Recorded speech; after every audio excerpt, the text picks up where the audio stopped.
Olá, amados, mais uma vez, eu, pastor Carlos R. Rodrigues, aqui estou para trazer uma palavra de ensinamento, uma palavra de Deus para a sua vida, para o seu coração.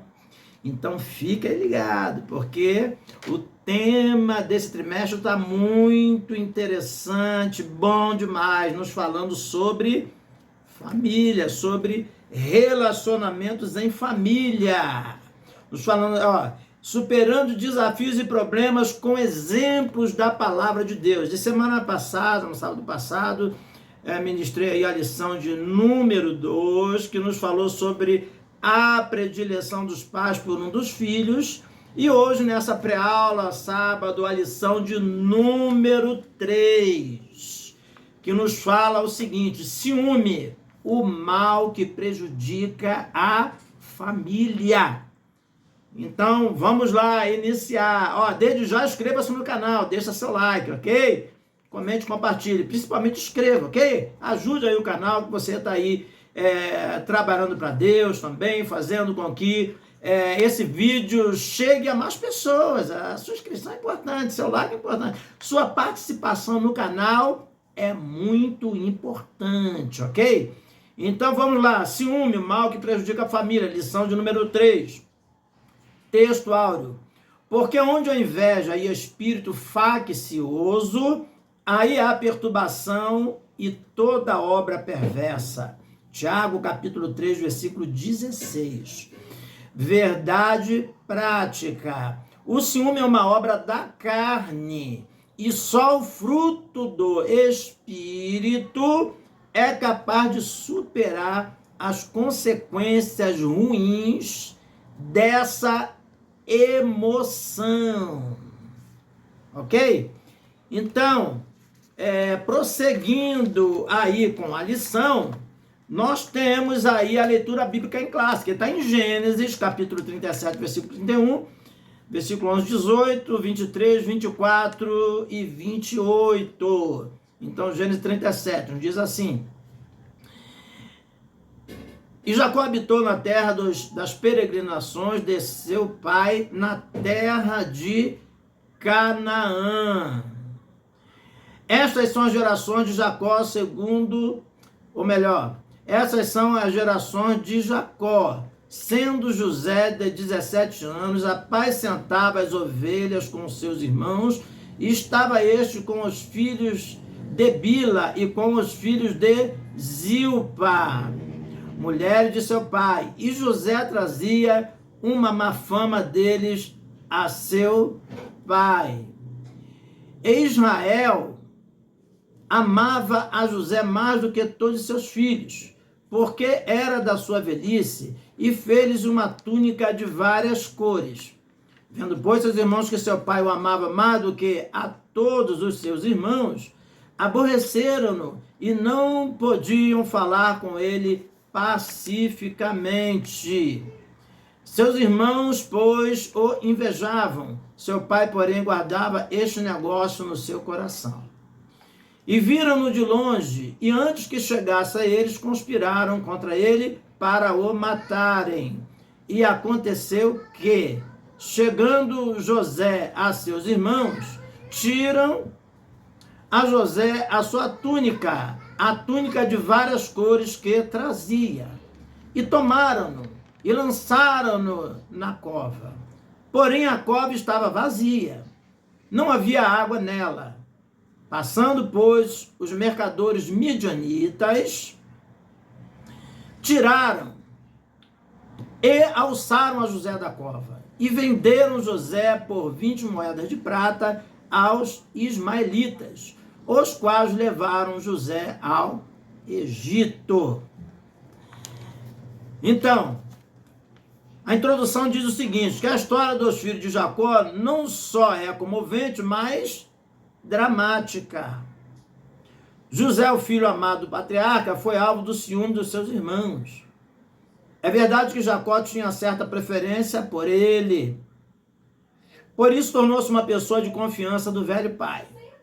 José delatava todas as más ações de seus irmãos para o patriarca da família. Por esse motivo, eles o viam como um delator. Na linguagem popular, vamos dizer assim, a palavra delator aqui seria caguete. Eles viam José como um caguete, aquele entregador que vivia entregando, puxando o saco do seu pai e assim delatando seus irmãos, sendo um caguete, né? Na expressão popular. Então, delator. E merecedor das hostilidades deles, né? Então, assim que os irmãos de José ouviam. A lição de hoje não tem o objetivo de tratar dos aspectos gerais da história de José, mas enfatizar essa relação de conflito dentro da família de Jacó. Vejamos as consequências para uma família em que a inveja e o ciúme estão presentes. Número 1. Tópico de número 1. A falha no tratamento dos filhos. Subtópico 1. A preferência de Jacó. Em Gênesis 37, lemos que Jacó amava José mais do que a todos os seus filhos. Então está aí Gênesis capítulo 37, versículo de número 3. É possível que o patriarca tenha percebido que havia algo especial em relação a José. Entretanto, independentemente de ser o filho da sua velhice, José era um dos muitos filhos que ele havia gerado. Naturalmente, quando são conscientes do seu papel paterno e materno dentro do lar, os pais percebem as diferenças de personalidade e de temperamento de cada um dos filhos. Por isso, é preciso muita atenção no relacionamento com eles. Na lição 2, estudamos a respeito do problema que foi gerado pela predileção de Isaac e Rebeca entre Esaú e Jacó. Aqui na história de José, veremos que a predileção de Jacó produziu o ciúme e a inveja entre os irmãos. As consequências graves dessa prática dentro da família. Tudo bem, um breve comentário aqui. Então já observamos aqui que o ciúme que Jacó viveu com o seu irmão Esaú, pela preferência dos pais, né? De Isaac, dá preferência a Esaú, e Rebeca dá preferência a Jacó, então ele viveu essa predileção e que gerou problemas seríssimos. Mas nós vemos aqui que mesmo Jacó tendo vivido essa experiência, agora Jacó, já com os seus filhos, né, já uma outra geração, ele parece que não aprendeu muito, né, com a vida, né, nesse sentido de agora ter sabedoria para lidar com os seus filhos, né? Certamente não percebeu que a sua alta predileção por José traria sérios problemas, como trouxe sérios problemas. Então vamos prosseguir. Subtópico número 2, o ciúme é meio à preferência. Jacó não mediu as consequências ao apresentar seu filho José com uma capa de várias cores, numa clara atitude de preferência. Isso provocou ciúmes nos demais filhos, os quais entenderam que o pai não lhes dava o devido valor. Ora, José era o 11º filho de Jacó, e quando os mais velhos se sentiram alijados do amor do pai, encheram-se de fúria. Eles viam que esse traje especial significava o favoritismo da parte do pai, e por isso aborreceram-no. Então sabemos que aquela veste, né? Aquela vestimenta, aquela túnica que Jacó deu a José, ela representava uma grande autoridade, ela era diferente. Era comum naquela época se usar vestes ou túnicas de 2 cores, não mais de 2 cores. Porém, aquela túnica, ela era uma túnica de quem tivesse autoridade, uma túnica diferente, ela era uma túnica bastante comprida e comprida também nas mangas, ela tinha toda uma predileção. Então Jacó demonstrou abertamente a sua predileção por Jacó. Então, prosseguindo agora. Subtópico de número 3. A inveja não permite compreender os desígnios de Deus. Além desse presente do pai José, também havia os sonhos de José, que o colocavam sempre em superioridade em relação aos seus irmãos. O sonho dos molos de trigo e o sonho dos corpos celestes que se inclinavam diante de José. Quando contado para seus irmãos, fizeram com que eles entendessem que José agia com arrogância e despeito em relação a eles, e por isso o rejeitavam.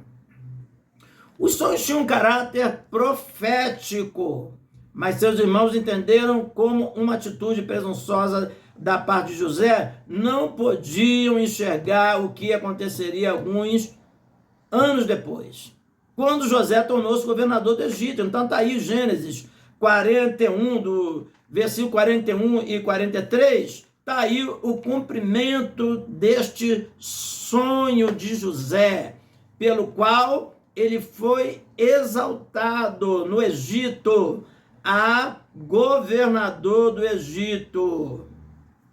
Tópico de número 2. O ciúme como causa de conflitos. Subtópico de número 1. A túnica, o símbolo do desprezo. A vestimenta tradicional do povo antigo tinha no máximo 2 cores, feita de fios de linho grosso.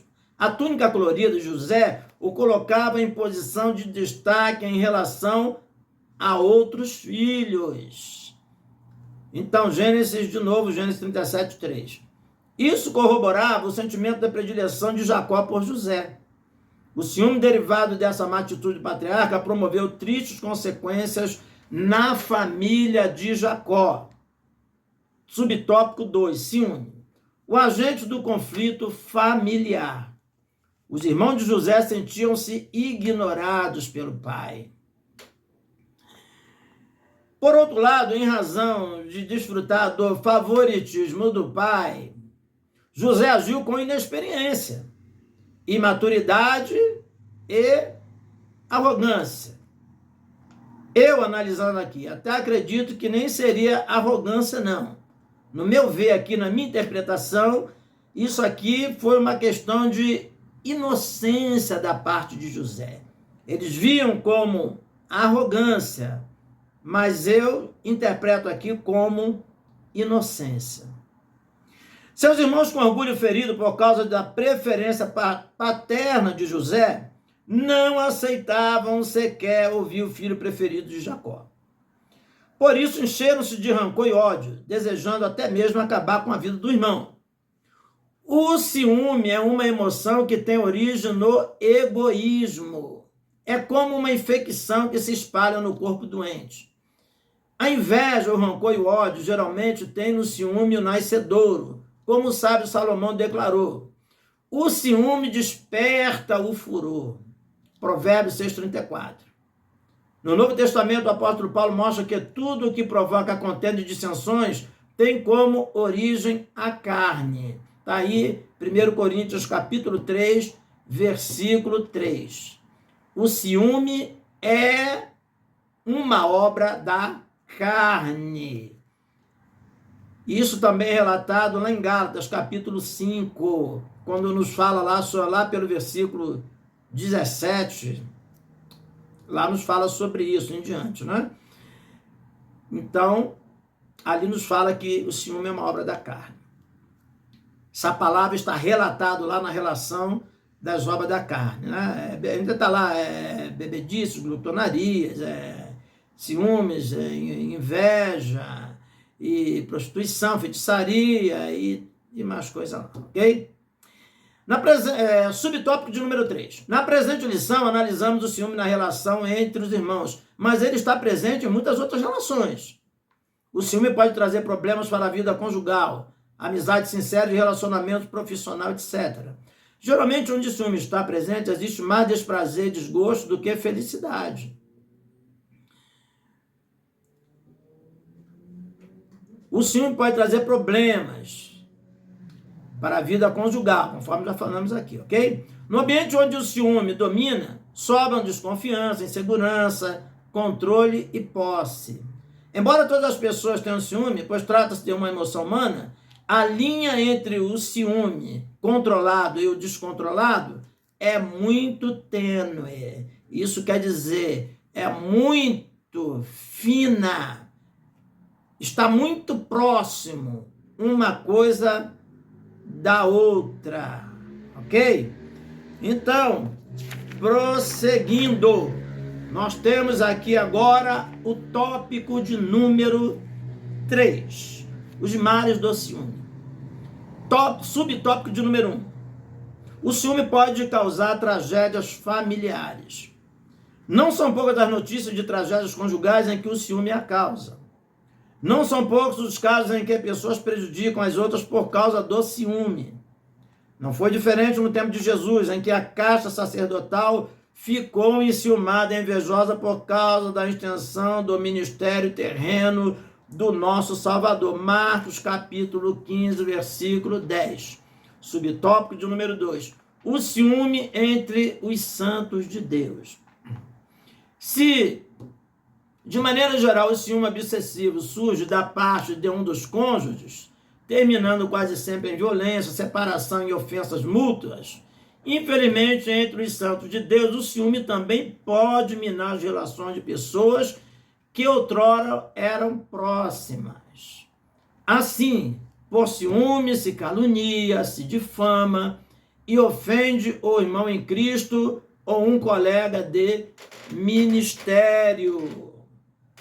Que o Espírito Santo guarde o nosso coração de modo que produzamos o fruto do amor e não sejamos cobiçosos de vanglória, provocando uns aos outros, tendo inveja um dos outros. Está aí em Gálatas capítulo 5, versículo 25, subtópico de número 3.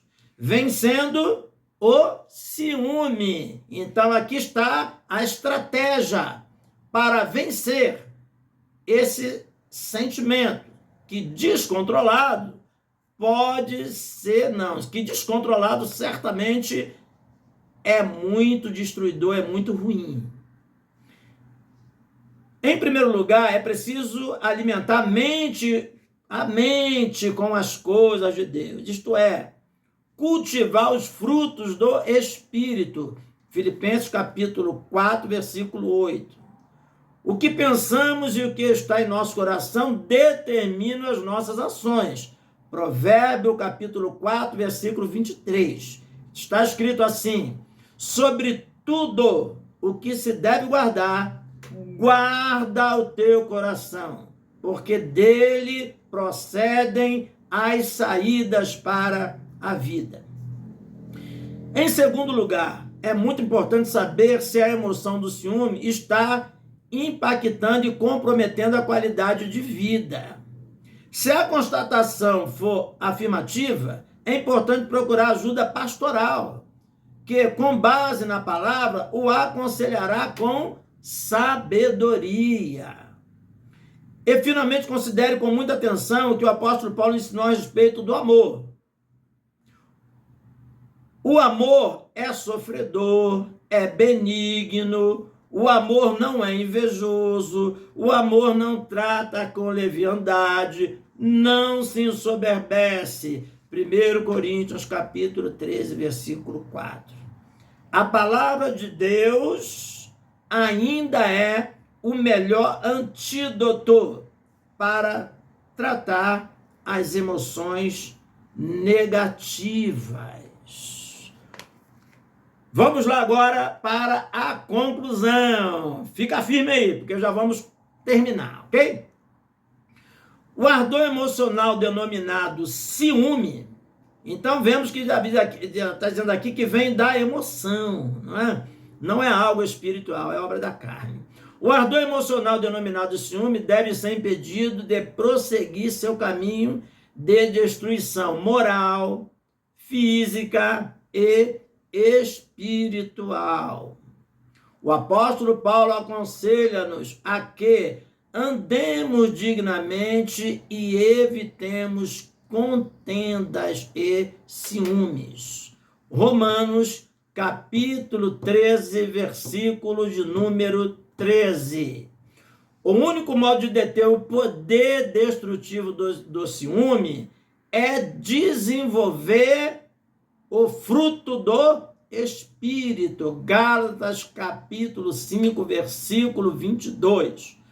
Porque o fruto do Espírito é amor, fé, benignidade, bondade, mansidão, domínio próprio.